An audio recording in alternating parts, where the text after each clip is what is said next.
Hello, everybody. My name is Shivanet, and today we're going to be talking about the tropics. We're going to be talking about the coastal low pressure in the northeast, monsoon season, and the major weather pattern that's going to be affecting millions of people. So we're here at Tropical Tidbits, and we're looking at the Atlantic because there'll be multiple tropical waves that'll be coming up the coast of Africa, as well as multiple opportunities for tropical storms to develop next week in the future. You can see right now, you can see there's nothing forecast because of the environment. There's a lot of shear, there's a lot of dry air, and a lot of cirro dust. But as we get into next week, early next week, we see a couple of waves that's trying to spin, but waves after waves coming off the coast. Africa, and by, by 10 days from now, it could change, but we expect this wave to potentially rotate and become a potential tropical disturbance. This may not happen because it's so far out in advance, but we just gotta be prepared for whatever happens in the future. What this is telling us is that the tropics, because as we enter into September and October, that's the peak season for tropics, and it's just letting us know that the tropics are becoming active. There'll be multiple waves. As you can see, there are two potential by the end of the month. And we just got to be on alert and be prepared for whatever happens because all it takes is just one storm. You can blow average season, but if you get one major storm that affects the United States, it could be really devastating hurricane season. And as well as in the Gulf of Mexico, temperatures are in the 30s, mid 30s Celsius, which means it's high 80s, low 90s, which is prime for development and produce strong storms that could impact millions of people. All right, so we're here going to talk you to the northeast region, and we'll be showing you guys what could be a potential coastal low pressure system in a few days that could have give relief in temperatures, but more importantly, potentially some heavy rains for parts of the northeast. So we're going to be looking at first the GFS model right here. This is going to be a coastal low pressure off the coast. It's going to produce potentially some heavy rain for the Massachusetts, New Hampshire, and the Maine coastline could be affecting cities like Boston and Portland. But what this will bring is going to bring potentially heavy rain and gusty winds 40, 50 miles per hour, like you see in the wintertime. Pretty much what if this happened in the wintertime, we'll be talking about a major blizzard. But since it happened in the summertime, it's going to produce heavy rain potentially and some gusty winds. So as you can see, this is what the GFS model is showing you for the low pressure as it comes into Maine. But you see all these circles here? These are isobars, and these are meaning it's going to be, as you get tightly compressed circles, that means it's going to become a really windy system. This could become a depression, but I don't think it'll become anything. It'll just be one of those coastal pressures that'll produce gusty winds, maybe some coastal flooding, some beach erosion, but just some heavy rain for parts of the New England coast. So as that gets inland, it'll go in and get out from there. And if we talk about rainfall, as of right now, we are seeing the heaviest rain just off the coast of Boston because this part of Massachusetts, Boston, down to Worcester, they're in a big drought, especially in Boston. They're extreme drought. You've not been seeing too much rain. I think you're like 10, 12 inches below average.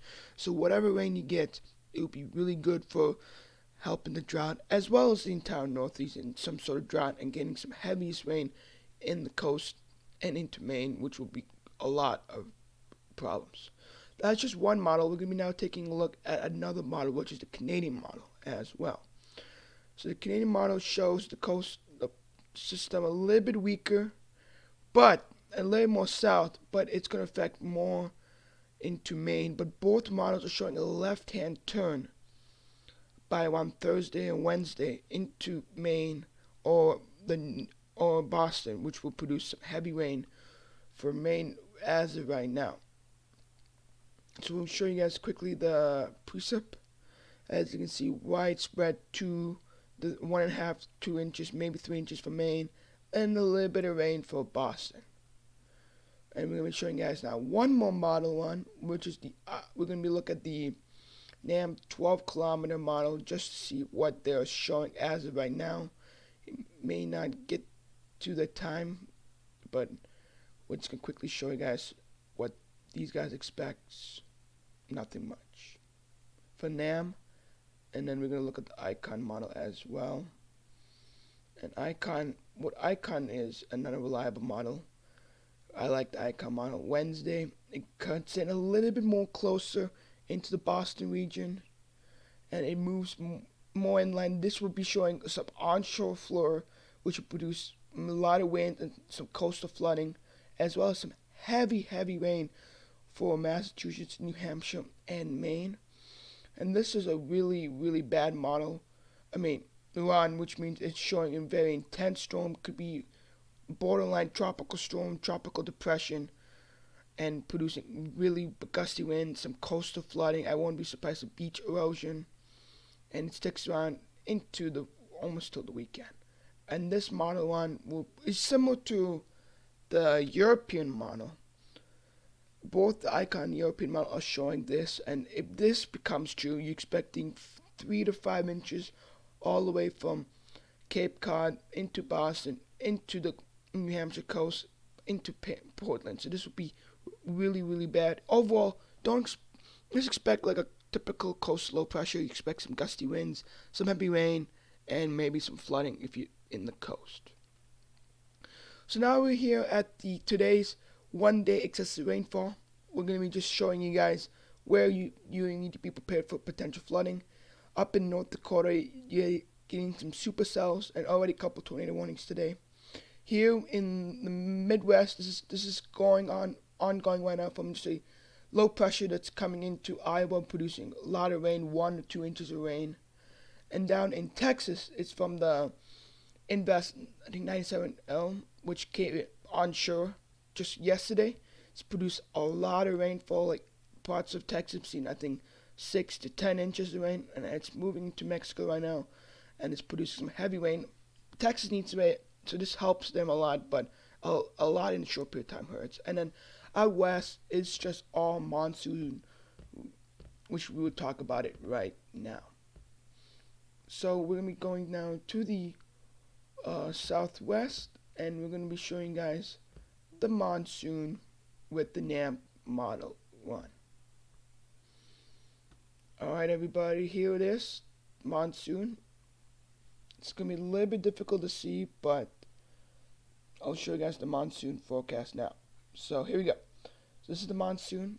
You'll see some storms develop out here. Yeah, I'll show you guys the NAM 12 kilometers so you guys can see a little bit more. Here it is. So as you can see here, this is today. Some heavy rain for parts of Arizona, Utah, and Colorado, as well as Nevada. In fact, this is according to the National Weather Service in Las Vegas. This is the wettest monsoon season in the last 10 years. It's been very beneficial for the Southwest. Heavy rains have been seen, torrential downpours, which is good because help the drought a little bit, but it's becoming too much now that some places are seeing a lot of flooding as well. But heavy rainfall does not mean the drought. It helps the drought dramatically. We need this to be in the winter time so we can see some snowpack. So as you can see, during the nighttime, it usually fizzles out, especially in the Four Corners region. This is a low pressure system, a storm system in Colorado. So they expect some rain and then some more. And in fact, from the depression, from the storm system, from that affected Texas, will move its way into West Texas and Mexico, and produce some more rain into New Mexico as well. But overall, this is just showing us the weather patterns. See some heavy rains for Arizona, New Mexico, Utah, and Nevada. And if you get underneath one of these spells, it will produce a lot of rainfall and flooding, definitely. So now I'm going to show you guys the total precip for the next 4 days. You can see this is mostly from the disturbance that affected Texas, but overall expect half an inch to an inch. And if you get underneath one of these storms, on these cells, you can see 1 to 2 inches of rain, which will cause major flooding in this desert region. So now I'm gonna be showing guys the upcoming weather pattern and how that could affect you guys. So we're gonna be showing guys the GFS model. As you can see, this is what they're expecting for next till Friday. Monsoons, some heavy rainfalls from the storm system that's affecting Iowa today, and then some southeast thunderstorms. But we're not here for that. We're here for the upcoming pattern change. Here we go. So we're going to show you guys now the pattern change from the GFS model. What we're going to see is we're going to see a change which is predominantly cold in the Midwest, above average in the coast. So we expect some above average temperatures out west. We expect a heat wave up in the northwest, cooler and below average temperatures, as well as some drier weather in the Midwest. A little bit of below average temperature in the northeast, but that'll become above average towards Jan. I expect that. But we're seeing a major weather pattern shift, which will be below average in the Midwest and above average in the west and in the northeast as well. But you can see, expect temperatures next week to be 10 to 20 degrees above average up in Montana, up in the Pacific Northwest, as well as California. Below average, slightly below average to normal in the Midwest. But then we see a cold front comes through, which will produce really below average temperature. In fact, you expect 10 degrees up to 10 to 12 degrees below average, and as much as 20 to 30 degrees above average in the northwest. So we record heat wave up north. Should be cooler and drier in the center of the country, and some warmer temperatures out east before the cold air moves east. So overall, expects hot weather out west and cooler out east, which is completely different from what we've been experiencing throughout the summer. And then maybe some warmer temperatures in the northern plains. So guys, thanks for watching. Subscribe, and we'll see you in another video tomorrow. Enjoy the rest of your day, everybody.